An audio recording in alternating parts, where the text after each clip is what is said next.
Si tu regardes cette vidéo, c'est sûrement que tu portes quelque chose de lourd en ce moment. Un fardeau, une inquiétude, quelque chose que tu sais ne pas pouvoir porter seul. Je veux que tu saches que cette prière n'est pas une formule magique, ni une solution instantanée. C'est bien plus que ça. C'est une invitation à une rencontre avec le roi de l'univers. Alors maintenant, je t'invite à prendre une grande et profonde respiration avant que nous commencions ensemble cette grande prière de délivrance. Père, je viens en ta présence aujourd'hui parce que j'ai peur. Mon âme est bouleversée. Je suis confus. Ma situation me dépasse complètement. Je ne vois plus d'issue. Mais ta parole dit qu'il n'y a pas de honte pour celui qui se confie en toi. Psaume 25, 3. Et moi, aujourd'hui, je choisis de me confier. Car tu as toujours répondu à ceux qui t'appellent dans le trouble. Quand Israël, captif en Égypte, a crié vers toi, tu leur as envoyé Moïse pour les arracher de la main de Pharaon. Ils étaient libres, mais encore si fragiles. Leur foi était jeune, leur courage instable. Il y avait une route directe vers la terre promise, en passant par le pays des Philistins. Quelques jours de marche suffisaient. C'était la voie la plus courte, la plus logique. Mais toi, dans ta sagesse infinie, tu as dit « Non, fais-les passer par le désert, vers la mer Rouge. » Exode 13, verset 17.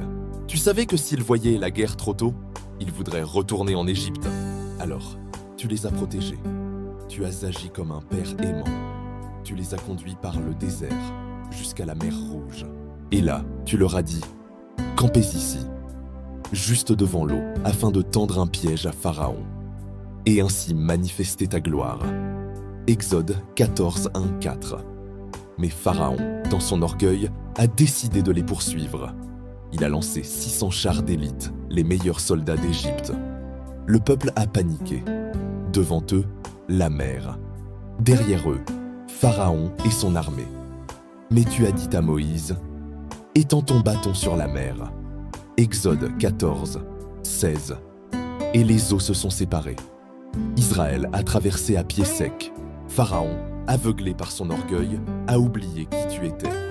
Il a lancé toute son armée à leur poursuite dans la mer. Et quand le dernier char a été au milieu, tu as refermé les eaux. La puissante Égypte est devenue vulnérable en une seule nuit. Sans armée, sans défense. Tu n'as pas seulement sauvé Israël, tu as anéanti son oppresseur. Aujourd'hui, c'est moi qui suis piégé. Je suis cet homme de France de 34 ans qui a reçu un OQTF exécutoire. Ça fait 5 ans que je travaille dans ce pays avec un casier vierge. J'ai même financé ma formation avec mes propres fonds. Mais le ministère refuse de me délivrer mon diplôme faute de titre de séjour. Devant moi, le tribunal qui peut me renvoyer. Derrière moi, 5 années de vie que je vais perdre. Toi qui protèges l'étranger, défends ma requête. Je suis cette veuve de 44 ans de la Côte d'Ivoire, chassée de ma maison à la mort de mon mari. Ma belle famille m'accuse de sorcellerie parce qu'il est mort trop jeune. Elle dit que c'est moi qui l'ai tué par des moyens occultes. Devant moi, personne ne me croit. Derrière moi, ma propre famille qui m'a aussi mise à la porte. Je dors chez une voisine. Mes enfants ne mangent plus à leur faim. Je suis cet homme de la Réunion diabétique. J'ai une plaie au pied qui ne guérit pas depuis 8 mois. Les médecins me disent « On va devoir amputer ». Je fais de la dialyse 3 fois par semaine. Mes reins lâchent. J'ai perdu mon travail. Ma femme travaille double pour payer les soins. Mes enfants ont peur de me regarder. On me dit « Ton corps n'a pas supporté l'excès de glucides ». Devant moi, perdre ma jambe, devenir invalide. Derrière moi, la dialyse qui me vide, la honte d'avoir détruit mon corps. Je suis cette femme de Suisse de 40 ans qui vient d'accoucher. Tout le monde me dit « Tu devrais être heureuse », mais je ne ressens rien. Pire, j'ai peur de mon propre bébé. Pas peur de lui, peur de ce que je pourrais lui faire. Des pensées violentes traversent ma tête. Je ne dors plus. Je pleure tout le temps. Ma belle-mère me dit « Tu es une mauvaise mère ». Mon mari ne comprend pas. Devant moi, la peur de devenir un monstre. Derrière moi, le jugement de tous ceux qui pensent que je devrais être heureuse. Je suis ce père du Sénégal de 38 ans. Mon fils de 7 ans a une leucémie. Les médecins disent qu'il peut guérir, mais le traitement coûte 500 000 francs par mois. J'ai vendu la maison, j'ai emprunté à tout le monde. Maintenant, je n'ai plus rien. Mon fils me demande « Papa, pourquoi je souffre ?» Je ne sais plus quoi lui dire. Les médecins me disent « Sans chimio, il a 3 mois. » Devant moi, regardez mon fils mourir parce que je n'ai pas d'argent. Derrière moi, la dette qui écrase, la honte de ne pas pouvoir sauver mon enfant. Je suis cette femme du Cameroun de 30 ans. J'ai accouché dans un village. Le travail a duré 4 jours. Le bébé est mort.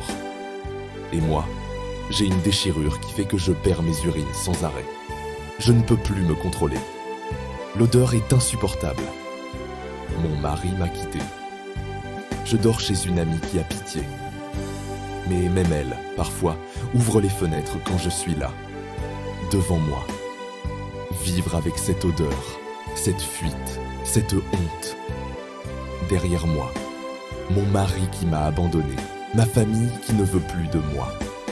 Père, tu es le même hier, aujourd'hui et éternellement. Tu connaissais ma situation 400 ans avant.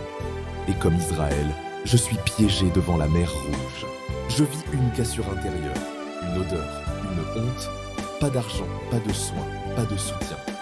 Mais tu es le Dieu qui a séparé la mer Rouge en 2 parts. Ton fils Jésus a dit « Demandez en mon nom et vous recevrez, afin que votre joie soit parfaite. » Jean 16, 24.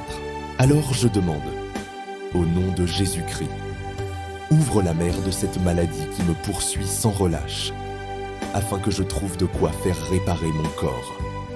Ouvre la mer de mon OQTF, que le tribunal voie la justice de ma cause. Ouvre la mer de cette accusation, que mon nom soit lavé, que mes enfants mangent et dorment en paix.